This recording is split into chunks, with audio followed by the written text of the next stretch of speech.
దాని మీద మేము పనిచేయాలి, చాలా చేయాలి. ఇంకోటి, ఇది రాహుల్ గాంధీకి లాస్ట్ విక్టరీ పొంగిపోయి ఏదో అహంకారం మాట్లాడే మనిషి కాదు.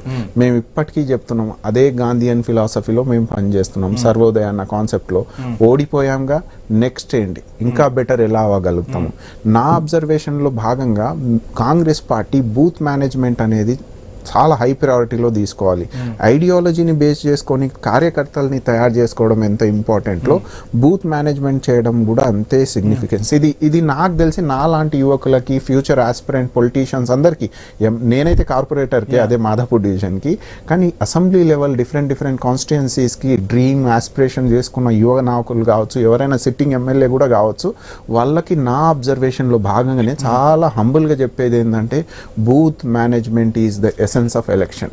అది మీరు కరెక్ట్ చేయలేకపోతే అది బీహార్ కావచ్చు, అది ఛత్తీస్గఢ్ కావచ్చు, జూబిల్స్ కావచ్చు. నగేష్ గారు, మీరు చెప్తున్నట్టుగా బీహార్ ఎలక్షన్స్ అనగానే మొత్తం దేశం దృష్టి అంతా కూడా బీహార్ పై పడింది. ఓట్ చోరీ అంశాన్ని తెర మీదకు తీసుకురావడంతో రాహుల్ గాంధీకి కొంత హైప్ వచ్చింది.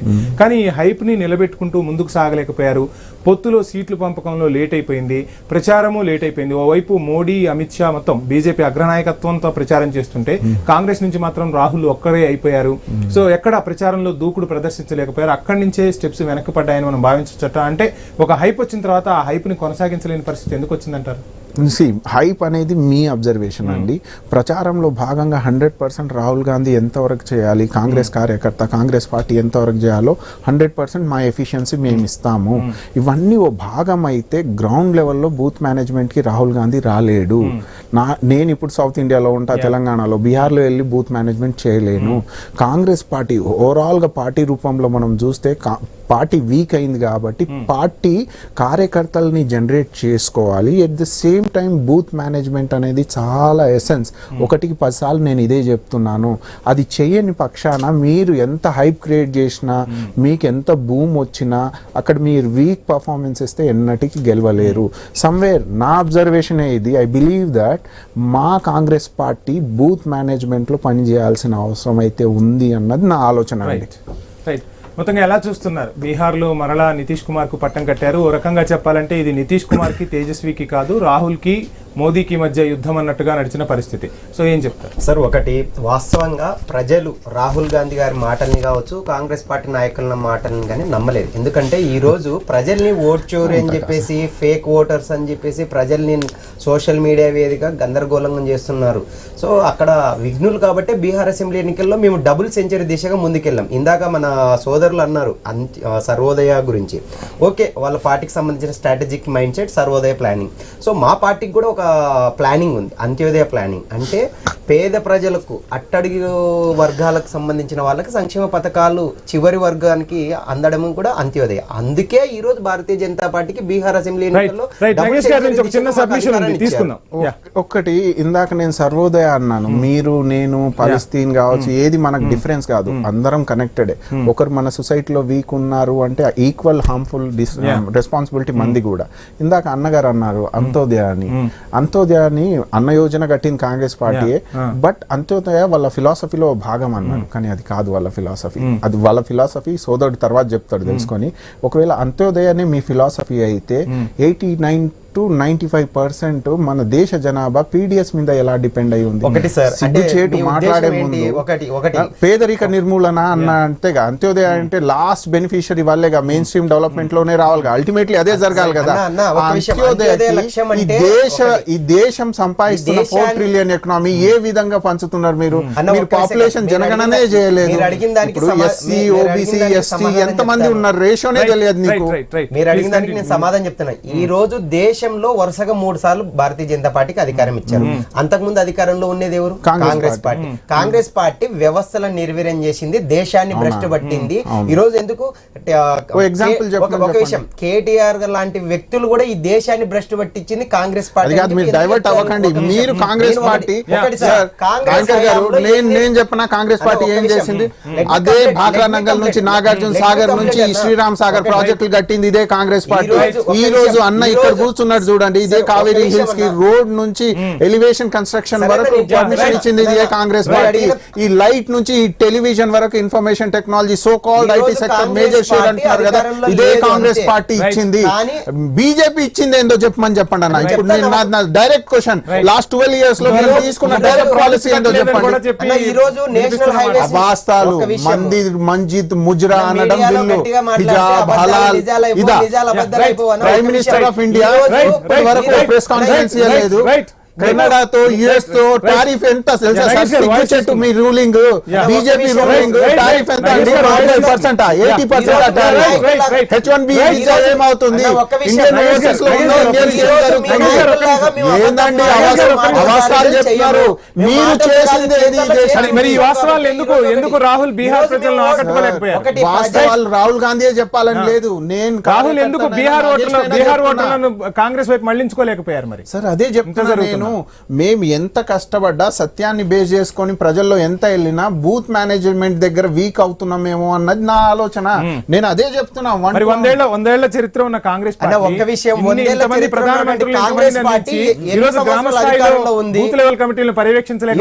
కేవలం 12 సంవత్సరాలు మేము అధికారంలోకి వచ్చినాక ఈ దేశాన్ని సిగ్మెంట్ గా చూద్దాం. మనం చూడాల్సిన అవసరం ఉంది. హిమాలయాస్ వల్ల, అరావళీస్ వల్ల, వెస్టర్న్ ఘాట్ వల్ల కల్చరల్ పాపులేషన్ లివింగ్ స్టైల్ వేరు అవుతుంది మన దేశానికి.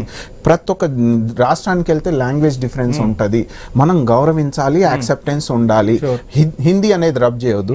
దానివల్ల ఏం జరిగిపోతుందంటే, ఇప్పుడు నార్త్ ఈస్ట్ లో ఉన్న సెగ్మెంట్ మేము ఎంత మణిపూర్ ఇష్యూ తీసుకున్నా ఈ దేశ ప్రజల్లో కనెక్టివిటీ రాకపోవడం లేదు. అక్కడ ఎలక్షన్ వచ్చిన కనెక్టివిటీ వస్తుంది in the name of India, కానీ కనెక్టివిటీ వచ్చిన గ్రౌండ్ లెవెల్లో ఆ బూత్ మేనేజ్మెంట్ ప్లానింగ్ అనేది కరెక్ట్ లేదేమో అన్నది నా ఆలోచన. ఇప్పుడు హర్యానా విక్టరీ చూద్దాం. బీజేపీ ప్రతి ఒక్క ఎమ్మెల్యే ప్రతి ఒక్క కాన్స్టిట్యుయెన్సీలో 300 నుంచి 800 మధ్యలోనే ఉంది. ఎందుకు? జస్ట్ మార్జినల్ కంప్లీట్ కాలేదు. ఇందాక థ్యాంక్ యూ అండి. కాంగ్రెస్ పార్టీ నాయకులు అన్న మాటలకి నేను స్పష్టంగా సమాధానిస్తున్నాను. దేశంలో ఎక్కువ సంవత్సరాలు పరిపాలన చేసింది ఎవరు? కాంగ్రెస్ పార్టీ. ఈ రోజు కేవలం 12 సంవత్సరాలు మాత్రమే ఈ రోజు బీజేపీ పార్టీ అధికారంలోకి వచ్చింది. దేశంలో అన్నారు కదా అచ్చేదిన్ అంటే, అచ్చేదిన్ని మేము చూపిస్తున్నాం. దానికి నిదర్శనమే ఈ రోజు దేశంలో 21 రాష్ట్రాల్లో అధికారంలో ఉన్నాం. అదేవిధంగా ఈ రోజు నేషనల్ హైవేస్ కావచ్చు, రోడ్ రైల్వే నెట్వర్క్స్ కావచ్చు, ఈ రోజు జమ్మూ కాశ్మీర్ టు కన్యాకుమారి వరకు కావచ్చు, నార్త్ ఈస్ట్ స్టేట్స్ కూడా road connectivity, rail connectivity, national highways కూడా ఈ రోజు ఇచ్చిన ఘనత మాది. ఈ రోజు అంత్యోదయ అంటే కాంగ్రెస్ పార్టీ నాయకులు వ్యంగ్యంగా మాట్లాడుతున్నారు. ఈ రోజు అంత్యోదయ యొక్క సిద్ధాంతం ఏంటి? దేశంలో ఉన్నటువంటి అన్ని రకాల వర్గాలు, బీసీలు కావచ్చు, ఎస్సీలు కావచ్చు, ముస్లింలు కావచ్చు, ఎస్టీలు కావచ్చు, అన్ని రకాల వర్గాలకు, పేద మధ్య తరగతి వర్గాలకు, చివరి అంచున ఉన్నటువంటి ప్రతి ఒక్క వర్గానికి ఈ రోజు సంక్షేమ పథకాలు అందించడం సిద్ధాంతం. రైట్ లక్ష్మణ్ గారు, మొత్తంగా ఎలా చూస్తున్నారు? బీహార్ లో ఎన్డీఏ అప్రతిహితంగా కొనసాగిపోతున్న పరిస్థితి, రాహుల్ ఓట్ చోరీ అంశం కానీ, రాహుల్ ప్రచారం కానీ ఎక్కడ సీట్లు అయితే రాల్చలేదు. ఎలా చూస్తున్నారు ఎన్డీఏ గెలుపుని? ఈ ఓట్ చోరీ అనేది జనానికి అయితే ఏమి ఎక్కలేదు. దాన్ని పెద్దగా వాళ్ళు లెక్కలకు తీసుకోలేదు. ఇప్పుడు ఎన్డీఏ కూటమి సహజంగా 2 సార్లు అధికారంలో ఉన్నా, 3వ సార్లు అధికారంలో ఉన్నా ఖచ్చితంగా వ్యతిరేక ఓటు శాతం పెరుగుతుంది. పెరిగినప్పుడు గెలవడం కష్టం అనేది వస్తుంది. కానీ ఇవాళ ఆయన పార్టీ మధ్యలో మారి నితీష్ మళ్ళీ బీజేపీకి సపోర్ట్ చేస్తూ మళ్ళీ ముఖ్యమంత్రి ఇంత జరిగినా కూడా ఇవాళ కాన్ఫిడెంట్ తో ఎందుకు జనాలు ఓట్లు వేశారు? అసలు ఊహించలేవు కదా 200 సీట్లు వస్తాయని కూటమికి. ఆ దశలో వెళ్తున్నప్పుడు జనానికి నమ్మకం కలిగించింది ఎవరు అంటే, నేనైతే చెప్తున్నాను బీజేపీ పార్టీ కూడా కాదు, మోడీ గారు. ఇవాళ మోడీ గారి మీద నమ్మకం పెరుగుతున్నది, తగ్గలేదు, ఎక్కడ కూడా తగ్గటం లేదు. ఈ నమ్మకం వలన ఏమైపోయింది, మనకు ధైర్యము. అక్కడ రౌడిజం ఎక్కువ ఆ రాష్ట్రంలో. ఆ రౌడిజాన్ని అంచటంలో సక్సెస్ అయ్యారు వీళ్ళు. అలాగే బిలో పావర్టీ 70% ఉండేది 40%కు వచ్చింది.